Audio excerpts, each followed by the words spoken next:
why does being bullied bring on shame, right? But it does. It's normal that's actually like the response. And that's sad. That's actually wrong. We shouldn't feel shame when we're being bullied, or you shouldn't feel shame if you're being bullied. And I think that the best way to not feel shame is to have someone to talk to about it.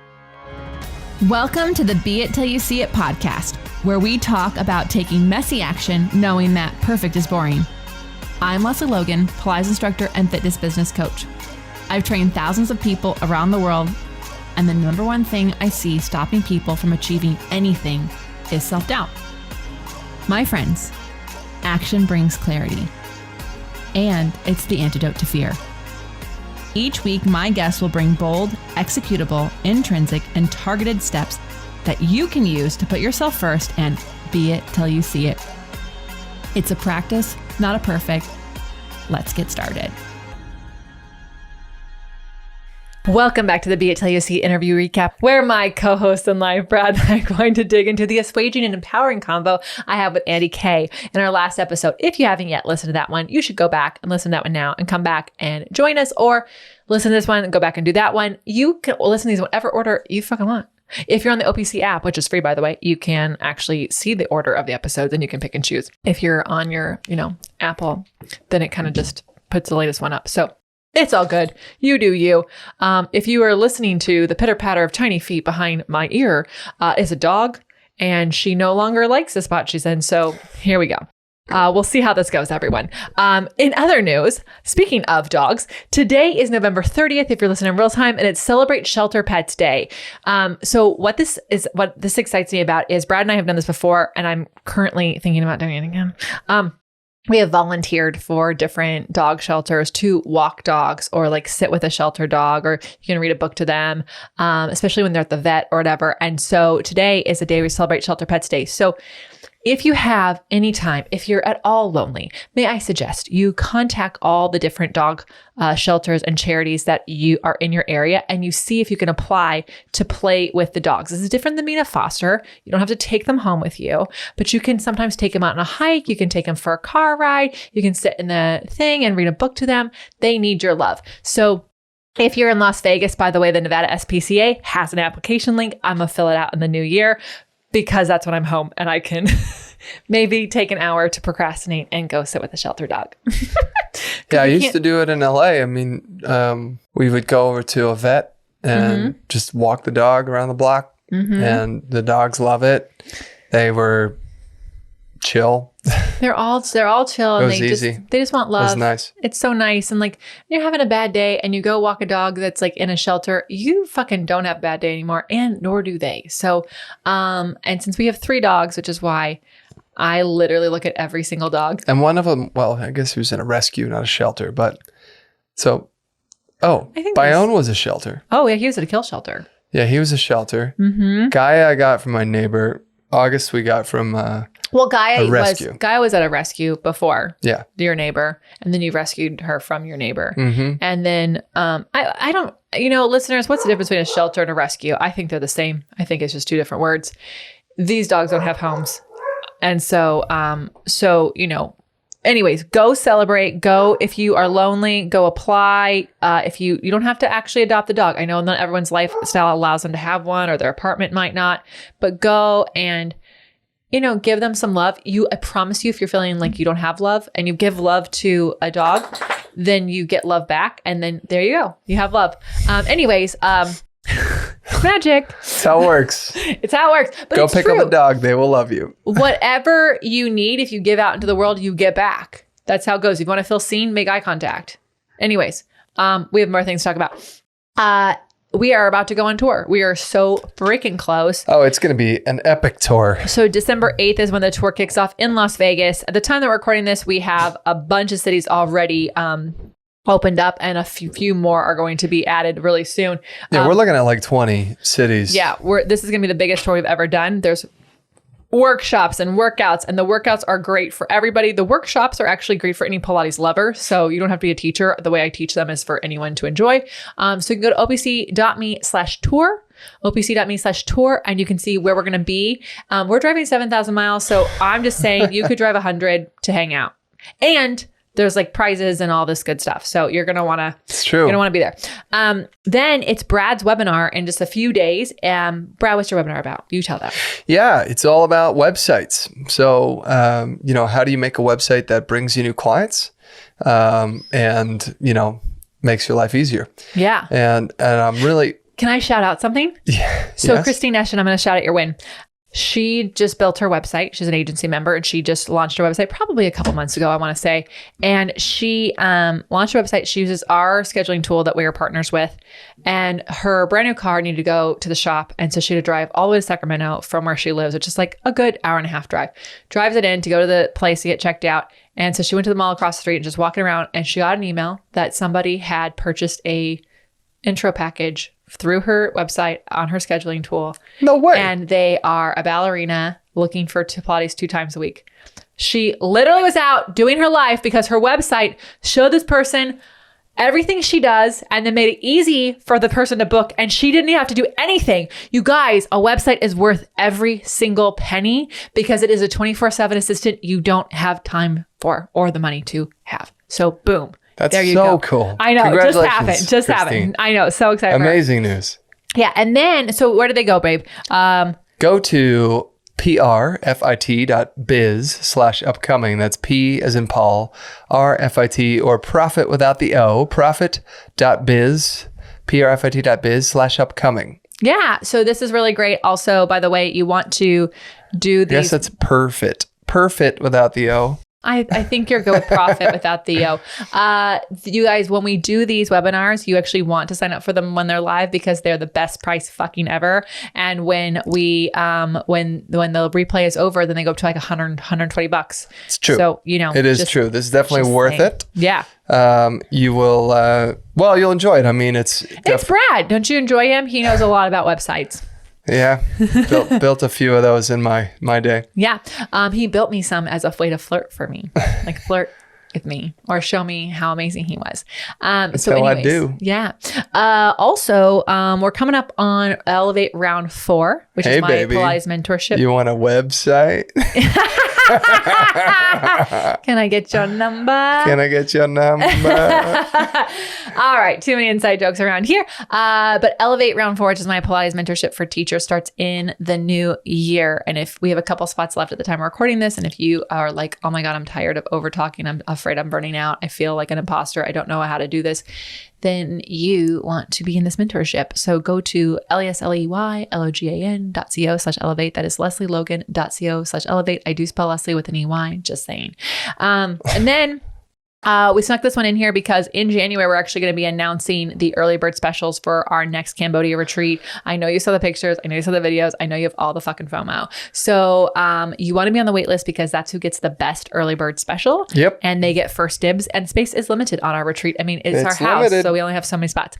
So you want to go to lesleylogan.co/retreats. You already know how to spell Leslie, right? Logan.co/retreats, plural. Plural.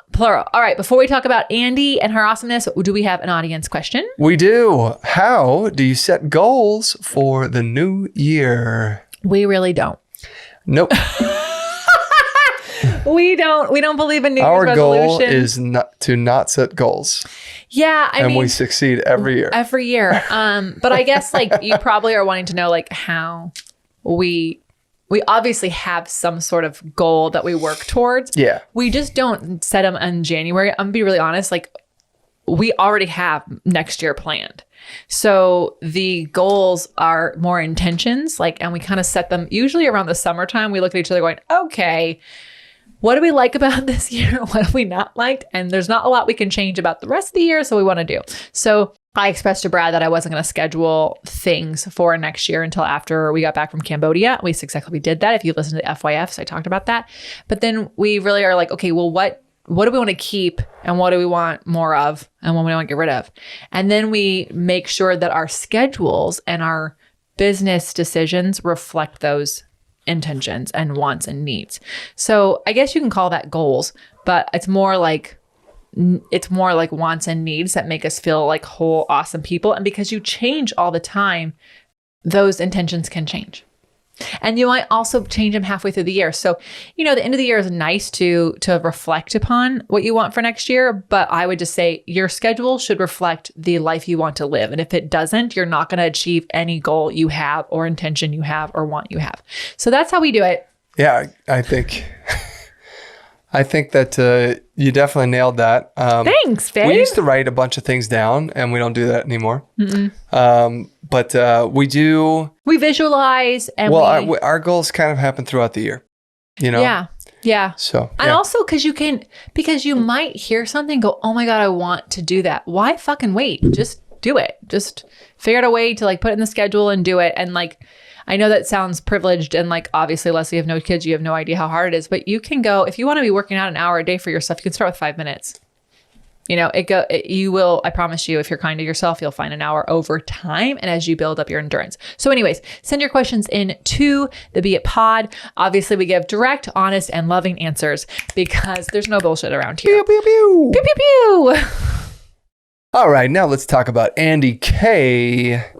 Andi Kay's personal experience with years of online bullying spanning junior high, high school, and then college led her to found Bloom, a supportive community helping girls and women find purpose and value in their identity. The rise of anxiety, depression, and teen suicide among teenage girls drove her to share the Bloom curriculum, which she created alongside therapists and psychologists.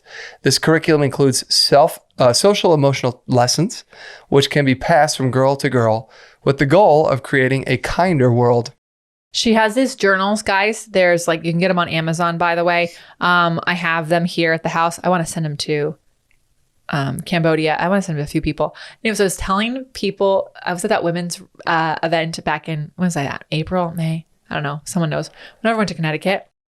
And I was telling these women about this journals, and they're all in their 30s and 40s going, I need this journal. I need this journal. So what she's doing to help people who are young girls who are bullied understand how to let it not be internalized and not get them down, and then also to have empathy, which is what the world needs a fuck ton more of, is awesome. So I'm really excited that and that we had her on the show and that we know her.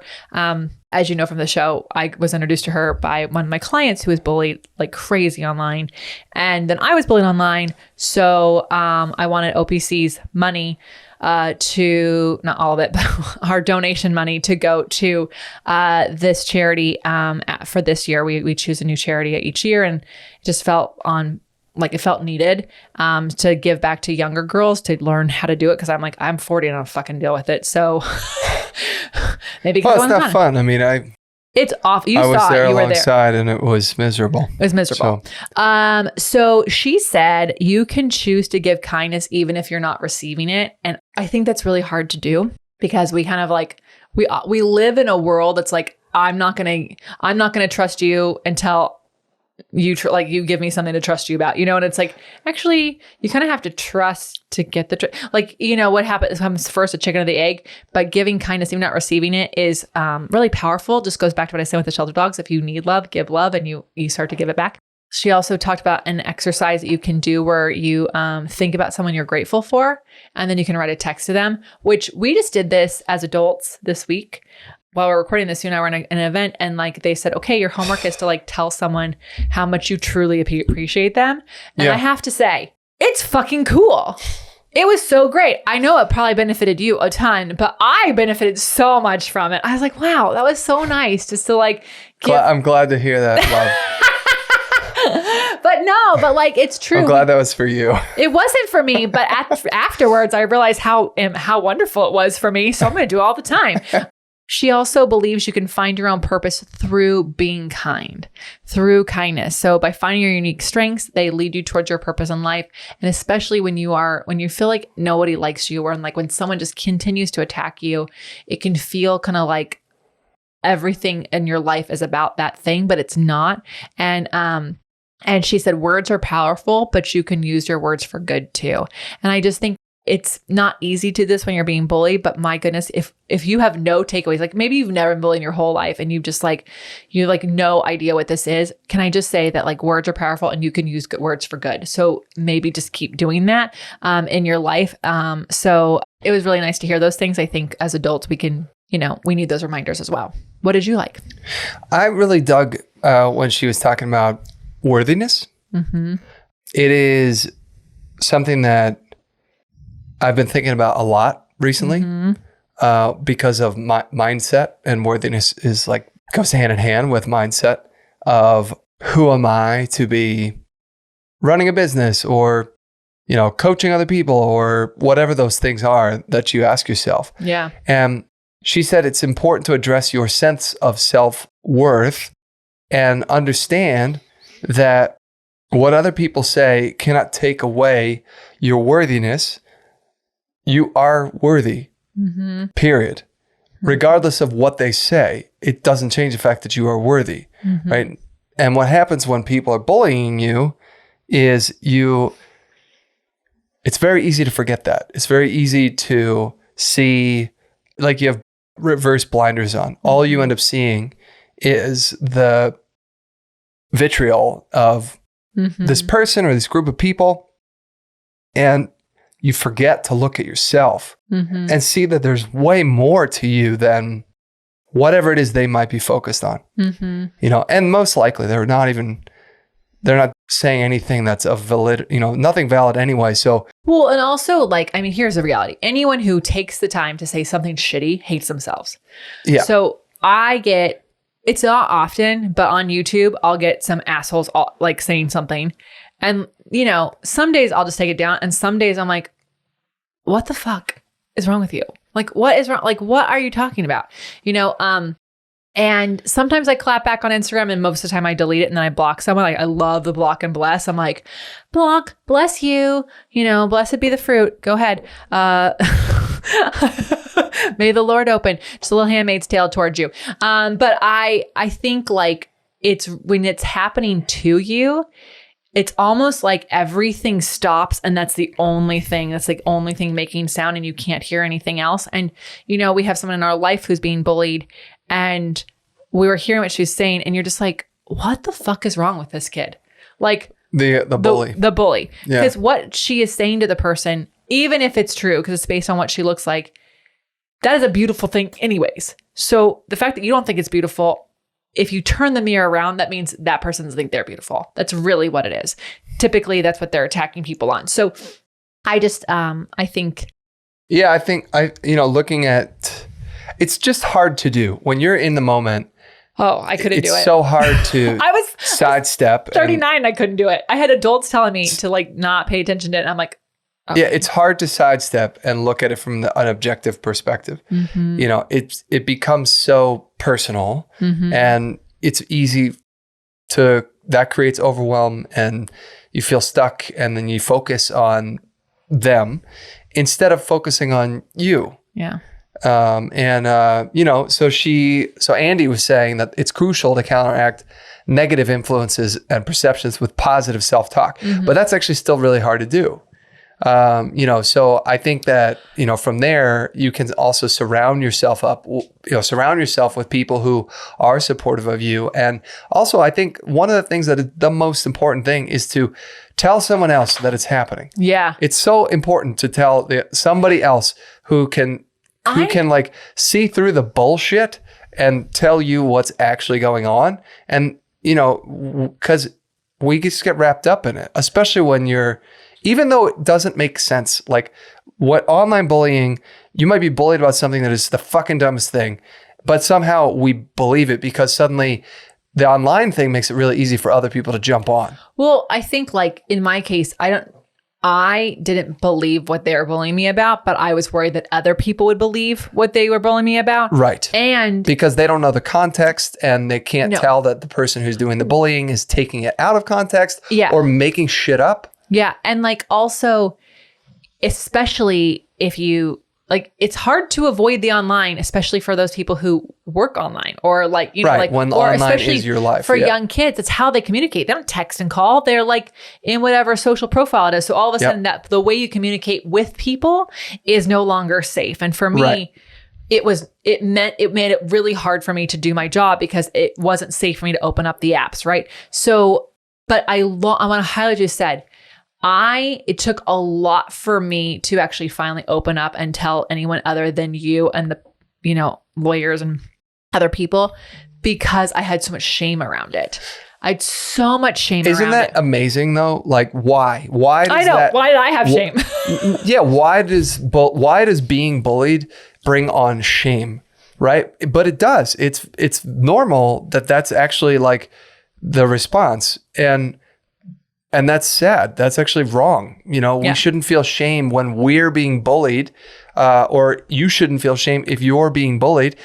And I think that the best way to not feel shame is to have someone to talk to about it. And to go back to what you loved, to know you have a sense of self-worth and know, and before it's going on. Well, that's hard when you're younger. It's hard when you're older, but I just remember being in high school and my sense of self-worth actually came from being rebellious, where I was like deciding to break the social norms and break the rules. Mm-hmm. And that was my backbone. You are like a total rebel. I am not a rebel at all. I am someone who wants everything to go smooth. I want to stand out for good things, but not stand out for anything that has to be bullying is like just the worst thing could ever happen to me. I'm just going to be, because it's like, it's just the way I was raised. But my self-defense, I didn't feel guilt. I became sarcastic. Yeah. I remember bless my dad, when I was bullied in elementary school and I told him about it, his response was a bullying comment back. And I was like, okay, that doesn't, that's not who I am. So your dad's clapping back at 8. He did a clap back at a 12-year-old. But I think the more for parents of kids, the more you can instill a sense of their self-love and them understanding what makes them uniquely special, and not in an entitled way. It's very different, but if something happens to them, they can know. How many adults I ask what your uniqueness is, what's your they have no clue. And they can't answer the question. They can't answer because so I think that's really important. Yeah. All right. So finally, let's talk about those beit action items. What bold, executable, intrinsic, or targeted action items can we take away from your combo with Andi Kay? She said, write a letter to your future self. So I anthropomorphized. We'll go with it. An inanimate object and wrote a letter to it. This is powerful fucking shit. Yeah. And it was like, it made me I really felt like the directions of it should have been, pretend you're 12 and go back and write a journal entry. And that's really what I felt like I was doing at the age of 41, and writing a letter, an emotional letter, to an inanimate object. But it was really beneficial. It was a really intriguing self-reflection moment today. Yeah. And I like this idea of writing a letter to your future self, because, I also think that it most likely should be very supportive. It will end up being very supportive. Oh yeah. And then I know you shared your story about how it was very timely delivered.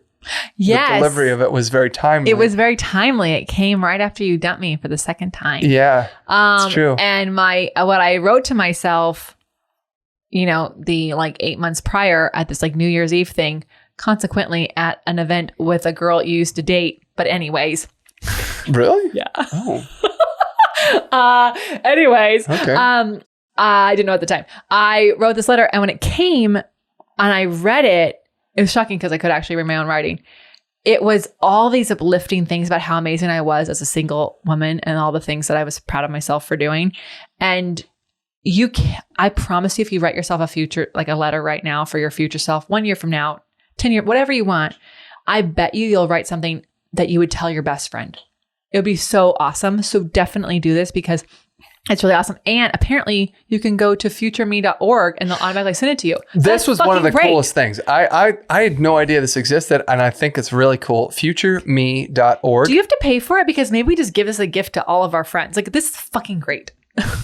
I don't know. I have no idea. I doubt it. Well, anyways. Not doesn't important. mention pricing anywhere. Great. No. Then it's probably free. Yeah. What a cool concept. What Just an amazing clever. thing. Quite Just clever. Yeah. So I dig that. What about you?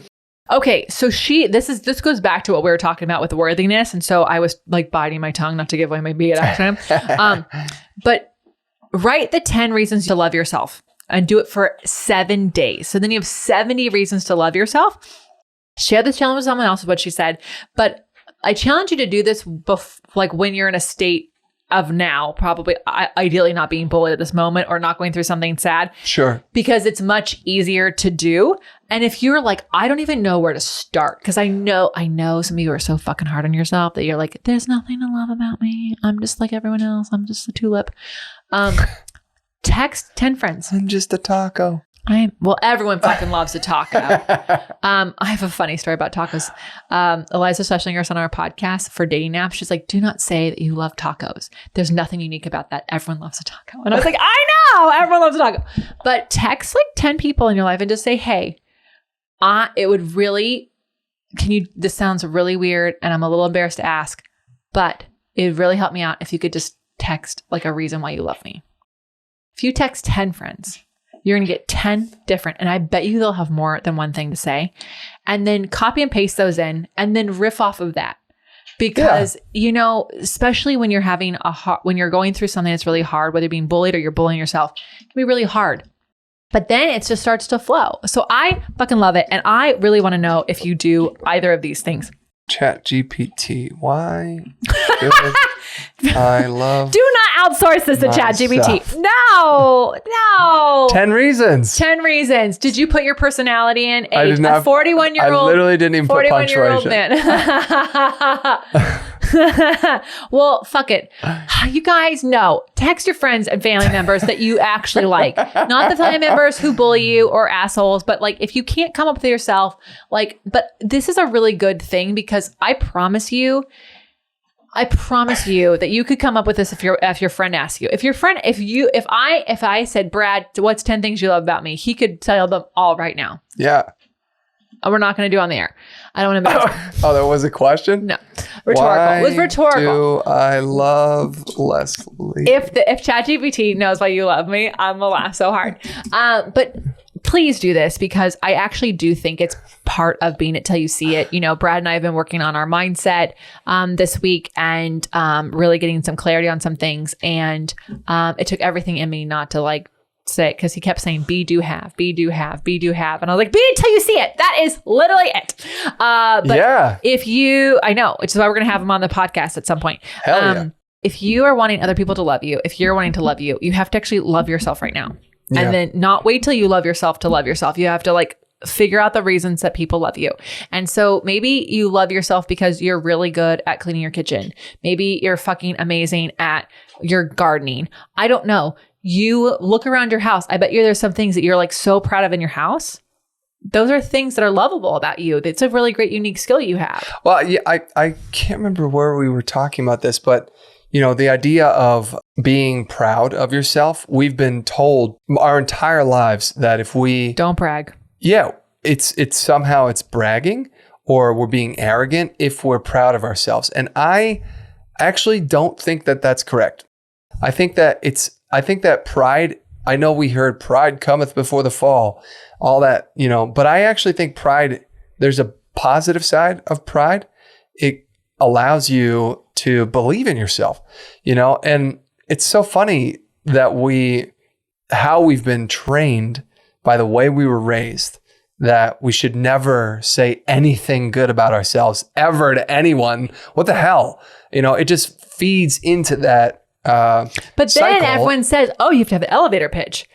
What? Don't talk to strangers, but then sit on Santa's fucking lap. That's why writing your bio is the hardest fucking thing ever. I'll cry every time because we're told not to talk about ourselves and not to be, and we're supposed to list our accomplishments. Actually, I've gotten much better because I had to do it the other day. And I was just like, oh, this is really easy because I've gotten so much better at listing my accomplishments. But Jesus, 8 years ago, actually, been together a couple of years, someone needed a bio from me. Do you remember me crying in the dog park? I'm like, I can't write it. I can't do it. That's not good enough. I do remember. I became the official bio writer. Yes, from now on forever. Yeah, it's, weird to, but let's just be honest. Like, parents have taught you some weird things. They taught you not to touch a stranger and then knock on strangers' doors and go trick-or-treating. And then they're like, don't let anyone touch you, but go sit on Santa's lap. Don't brag, but make sure you have an elevator pitch. Make sure you stand out in an interview. Holy fuck.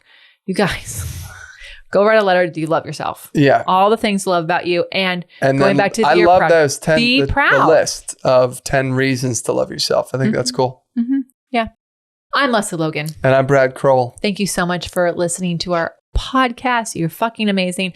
I want to know how these tips are going to work in your life. I want you to tag the Beit Pod, tag the Bloom Foundation. And if you are not someone who likes to do that, then give them some money. If you've been bullied in your life and you don't want anyone to go through that, check their foundation out and see how you can support them. Maybe you can be an ambassador for them. They have young girls who are ambassadors. So if you have teenage daughters who have gone through something they can go through these journals, you can get their journals on Amazon. So you don't even have to go through one of their events to get these journals, and the girls can go through the journals. And by girls, I mean you too. They're for everybody, and they're beautiful and they're really thought-provoking. So you're amazing as always. And until next time, be it till you see it. Bye for now. That's all I got for this episode of the Be It Till You See It podcast. One thing that would help both myself and future listeners is for you to rate the show and leave a review. And follow or subscribe for free wherever you listen to your podcast. Also, make sure to introduce yourself over at the Be It Pod on Instagram. I would love to know more about you. Share this episode with whoever you think needs to hear it. Help us and others be it till you see it. Have an awesome day. Be It Till You See It is a production of the Bloom Podcast Network. It's written, filmed, and recorded by your host, Lesley Logan, and me, Brad Kroll. It is produced and edited by the epic team at Diseño. Our theme music is by Ali at Apex Production Music, and our branding by designer and artist Gianfranco Chofi. Special thanks to Melissa Solomon for creating our visuals and Semena Velazquez for our transcriptions.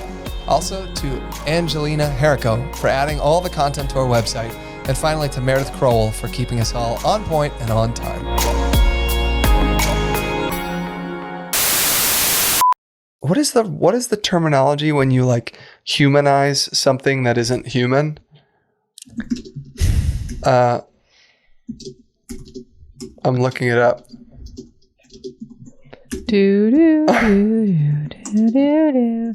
Anthropomorphism. What is anthropomorphism? Anthropomorphism. Anthropomorphize. I think I'm adding a syllable in there. I did not. It could also be personification. I can't decide now. I think personification is a better word. Also, I could spell it. I can't spell what you just did. Anthropomorphism. I want to see if our transcriber can spell it.